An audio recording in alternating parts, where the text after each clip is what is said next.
Olá pessoal, meu nome é Daniela do B e eu vou falar aqui um pouquinho nesse vídeo sobre o curso de modelagem total do site do Luciano Augusto e os materiais que vão ser usados nessas aulas. Então vamos começar um pouco sobre os materiais. No caso, quem se interessar em fazer os cursos vai saber mais ou menos onde encontrar custo e a finalidade dos materiais. Bom, a gente começa falando sobre as massas.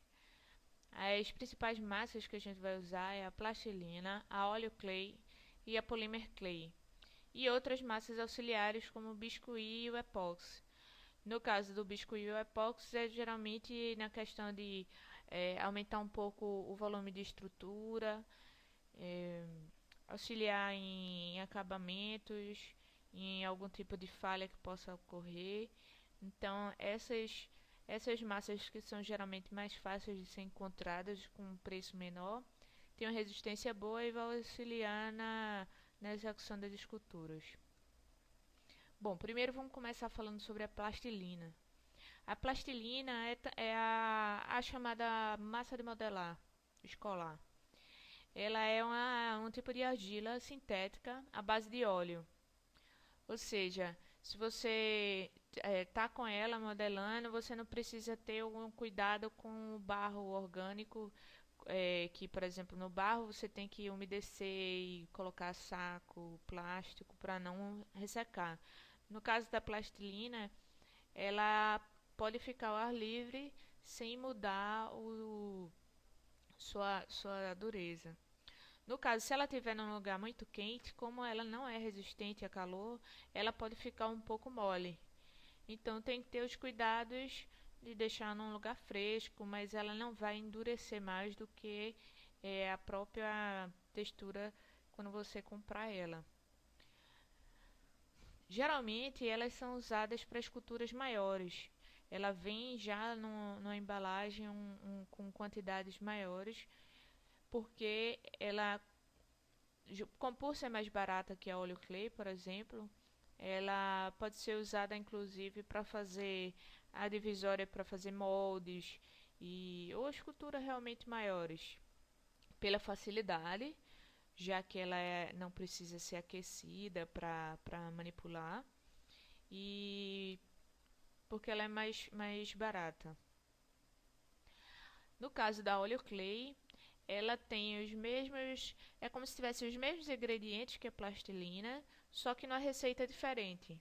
Então, ela tem várias durezas. Entre elas mesmo, existe um pouco mais macia, outra um pouco mais resistente. Então, todas elas precisam ser aquecidas para ser manipulada.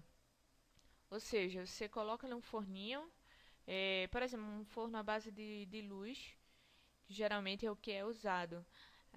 O calor da lâmpada já é o suficiente para, numa caixinha pequena, num lugar que retém esse calor, já amolece a massa e você pode manipular ela, colocar na estrutura, fazer o formato inicial da sua escultura, e à medida que você vai manipulando, ela vai esfriando e vai voltando à dureza inicial dela. E nessa dureza você pode fazer detalhes mais finos. Quanto mais dura, mais finos são os detalhes. Então existem várias durezas. E algumas diferenças um pouco de cor, mas geralmente são essas duas cores que são encontradas. Bom, e existe também a polymer clay, que ela é muito usada principalmente para quem não quer fazer forma. As outras duas, a plastilina e a óleo clay, você precisa tirar uma forma para ter uma escultura definitiva. Porque mesmo a óleo clay, por exemplo, sendo a mais dura que tiver, se, se existe um impacto, algum tipo de coisa desse tipo, ela pode ser amassada. E também ela não pode ser pintada. Ela realmente são massas para fazer forma. E aí depois da forma você faz a fundição com o material que você quer e faz a pintura.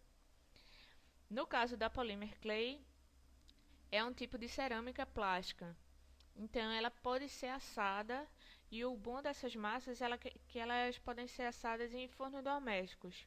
No caso, geralmente nas caixinhas, elas têm essas informações sobre temperatura e tempo de exposição nesse calor suficiente para que ela fique rígida. Isso varia porque como a gente usa o artifício de colocar papel alumínio por dentro, ou no caso às vezes eu uso a massa de biscuit, o ferro, em algumas partes da escultura, até mesmo, por exemplo, num cabelo, que você faça um detalhe mais fino, aquele cabelo vai ter uma espessura muito mais fina do que, por exemplo, você deixou o braço. Então, se aquela parte mais fina tiver uma exposição durante mais tempo e com calor excessivo, ela pode rachar. Então, esse tipo de convenção aqui é uma média. A gente tem que ficar sempre de olho em que tipo, que tamanho de espessura ficou sua massa e colocar às vezes até menos tempo e ver se foi suficiente. Se não foi, coloca mais tempo. Bom, aqui tem alguns exemplos desse tipo de massa. A Super Scoop é super conhecida. Ela é internacional e ela tem a versão firme e a versão mais usada, que é essa média. E essa é realmente a mais conhecida. Existe também a Fimo e aqui uma versão brasileira que é a PV Clay, que é a antiga Bosi, que tem as mesmas condições da Super Scooping, só que é uma produção brasileira, então ela é bem mais barata. Aqui ó, ela tem as mesmas instruções de queima e ela é super legal. Eu gostei muito da textura. Já fiz alguns trabalhos com ela e gostei bastante. Bom, vamos falar um pouco de algumas ferramentas. Aqui eu coloquei no geral algumas ferramentas que eu uso e que geralmente as pessoas usam. Aqui são ferramentas de plástico, que são chamadas estecas de plástico, que são sempre encontradas em lojas que vendem biscuit. Elas são usadas muito para modelagem de biscuit. Só que elas são bem legais, elas às vezes, como elas são de plástico, elas têm essa divisória assim do plástico, né? Que atrapalha um pouco, mas é só passar uma lixinha fina e ela fica excelente. Então, supre bem algumas necessidades da modelagem, tanto para escultura grande quanto para escultura pequena, para todas as massas que a gente falou. Aqui são estecas de dentista. Elas têm uma qualidade realmente muito melhor, porque como são para dentistas, elas são feitas para não enferrujar, não empenar e a parte da limpeza dela é bem legal de fazer, porque bastou passar um solvente e tá super limpa. Então ela tem também uma variedade muito grande de extremidades, de tipo de extremidades, ou seja, à medida que você vai tendo alguma dificuldade em modelar alguma coisa que precise de um formato, as estecas de dentista tem uma variedade muito grande. Então, quando você procura, geralmente encontra o que você precisa. Aqui são as tradicionais de escultura, para desbastar, tirar volume, são com arames. Alguns são arames um pouco afiados, não é apenas um arame, é um ferro mesmo, que eu vou mostrar um pouco mais de perto. E outras são aramezinhos um pouco mais resistentes, às vezes usados que a gente usa na própria estrutura da escultura. E algumas pessoas fazem até adaptações com caneta e inventam as próprias ferramentas, né? Então são bem úteis. Aqui eu juntei as minhas preferidas. Que se fosse sugerir, se eu precisasse escolher apenas algumas, eu escolheria elas. Aqui ó, são as duas de biscuit, que elas nesse formato, elas podem chegar nos lugares onde você, se fosse uma escultura grande, você modelaria com os próprios dedos. quando é uma escultura menor você não alcança, você não consegue, e elas suprem essa necessidade. Muito legal, eu gosto muito delas. Aqui, ó, essa ela tem um ferro que não é apenas um aramezinho redondo, ela é reta aqui e um pouco afiada. Então, além de raspar para planificar uma escultura ou tirar apenas o próprio volume mesmo, ela arrasta a massa com ela. Ou seja, ela não simplesmente corta como um nylon, ela desbasta e tira a própria massa. Então, ela é bem legal. Aqui para fazer os buracos dos olhos. Então, essas duas, principalmente quando tem uma parte que seja reta, tá? Às vezes tem algumas mais inclinadas, mas que tem alguma parte reta é bem útil. Essa daqui tem essas duas pontas que são de silicone, elas são maleáveis. Então, principalmente na plastilina, em todas as massas, todas essas ferramentas são usadas em todas as massas. Mas essa daqui é muito legal porque não danifica às vezes um detalhe que danificaria se você colocasse uma ferramenta rígida. Aqui é para detalhamento. Esse ferrinho ele não é mole, ou seja, ele, se você faz um pouco de pressão para modelar, ele não vai deformar. Ele é muito útil. Essa daqui tem uma semelhante também que eu gosto muito, que ela, no lugar de ser um aramezinho, se a gente cortasse esse arame aqui, ele não seria redondinho, ele é um quadradinho.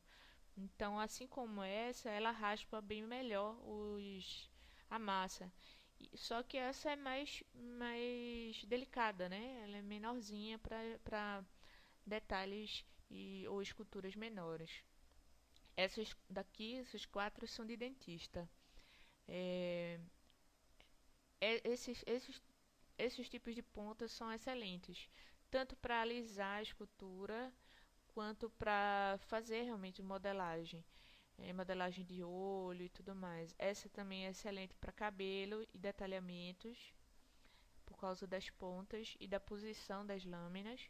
E essa daqui é uma bem antiga que eu tenho, que eu não encontro outras, mas eu coloquei aqui porque quem tiver uma sorte de encontrar, ela é bem útil. Ela até está um pouquinho quebrada aqui, mas esse formato aqui dela também é muito útil, porque além de arrastar a massa como essa, ela já modela. Então é um dos meus preferidos também. Aqui eu dei um closezinho maior para vocês verem as pontinhas, porque como elas são muito variadas, tem muitos fabricantes, numerações e tudo mais, a gente pode ver a extremidade, não tem uma lá exatamente igual, mas tem uma que se aproxima, que supre a necessidade. Então a gente não tem essa exatidão de que número é cada uma e a perfeita é essa. Então você vai vendo as extremidades e escolhe o que se adequar melhor. Aqui eu só faço uma sugestão, né? Aqui, ó, é aquela que eu falei, que tem um aramezinho quadradinho. Essa outra é o arame torcido, que ela faz umas ranhuras. É legal também. E essas outras ferramentas é apenas o arame cilíndrico. E tem várias extremidades, ó, vários tipos de coisas que podem ser úteis de várias formas. Aqui para fazer textura de poros e tudo mais. Bom, o principal é a gente ver no que elas são importantes, no que elas podem ser úteis, porque muitas vezes a gente pode adaptar a ferramentas, a canetas, a diversos materiais, objetos que você pode ter ao seu redor e servir como ferramenta. Então, quando a gente se mantém ligado nisso, se a gente vai numa papelaria ou numa loja de construção com pregos e arames, você pode fazer sua própria ferramenta. Então, além de ajudar, mesmo que você tenha um leque de ferramentas super legal, você pode ainda inventar outras, de acordo com as necessidades que você vai observando na hora da modelagem. Essa é uma dica importante. Aqui são alguns lugares que vocês podem encontrar esse tipo de ferramenta. A Ginclay é um site que vende vários tipos de materiais, inclusive ferramentas. Então, muita coisa, desde borracha de silicone para formas a ferramentas e tudo mais. E as massas óleo clay são sempre encontradas aqui. No site do Alex Oliver, que é um artista, ele também disponibiliza plastilina e algumas ferramentas. Eu não cheguei a comprar as ferramentas dele porque eu já tinha, mas dá pra ver que são similares às que eu comentei. E aqui é uma referência para quem é de Recife, que é os irmãos Aluli, que tem aquele tipo de ferramenta de biscuit e até mesmo essas maiores de escultura mesmo.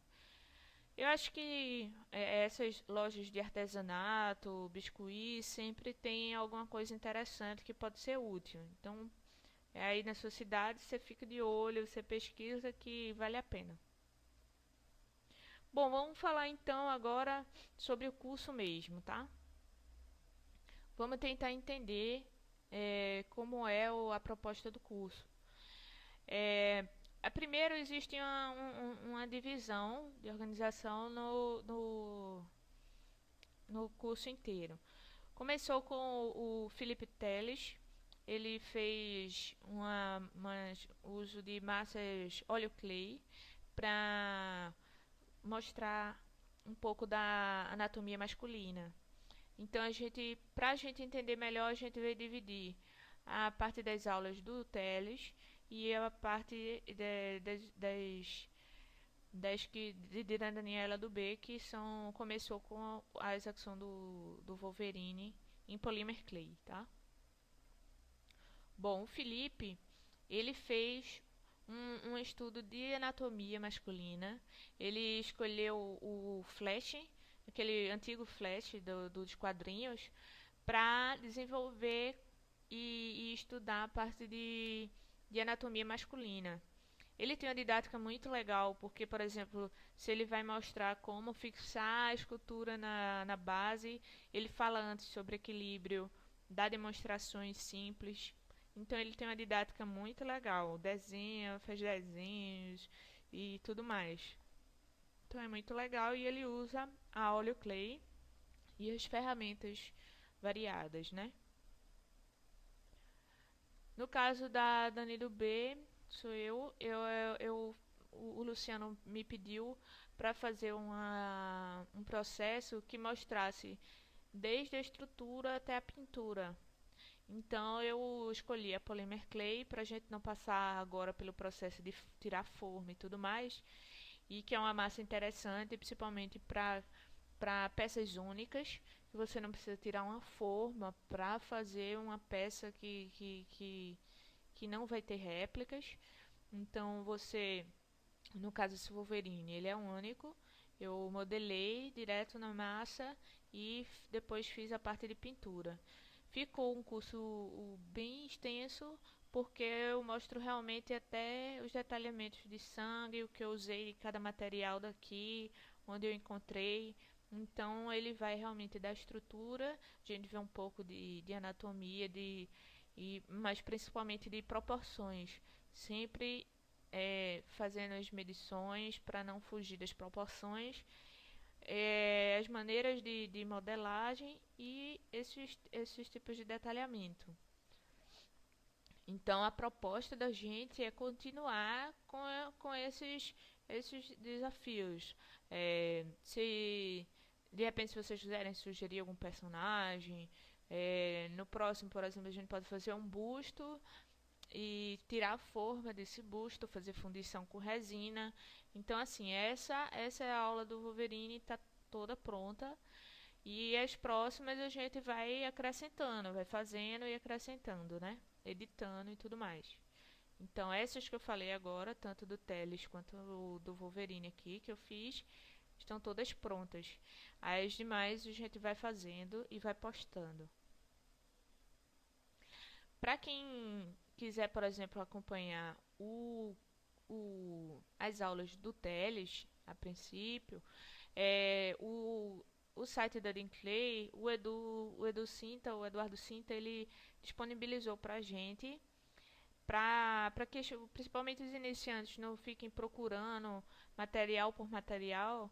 Eles combinaram os materiais principais que serão usados. O Teles escolheu e eles fizeram aqui uma relaçãozinha, um kit com um desconto, e quem quiser acompanhar, entra lá no site. Tem aqui, ó, kit para iniciantes. Quem já tiver, por exemplo, as ferramentas, que já tiver arame, alguns desses materiais e não quiser, aí vai procurando aqui, ó, Polymer Clay, essas clays para design, clay para escultura são os óleos clay. Então vai procurando aqui o que for de sua necessidade.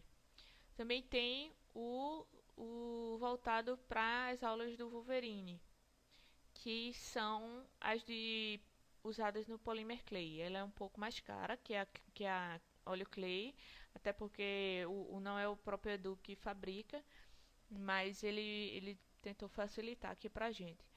Aqui são os materiais principais.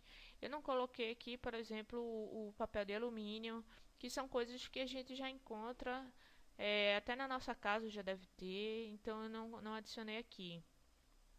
Algumas coisas pequenas que podem ser encontradas já na sua casa, e então eu não acrescentei. Aqui está realmente as coisas principais que você pode não encontrar aí na sua cidade. Então fica aqui a dica. E aí vocês, se tiverem alguma sugestão, alguma necessidade, a gente corre atrás, procura saber que técnica é essa que querem aprender e repassa para vocês. Então espero que vocês gostem. É, Agora quem vai continuar as aulas sou eu. O Teles fez o flash, né? E detalhou e tudo mais. E agora eu vou fazer as próximas. Então, quem tiver aí alguma sugestão, a gente está acolhendo. Obrigada, pessoal. Eu espero que vocês se divirtam e aproveitem bastante. A gente está aberto também a dúvidas e perguntas. E é isso aí. Valeu. Bom proveito.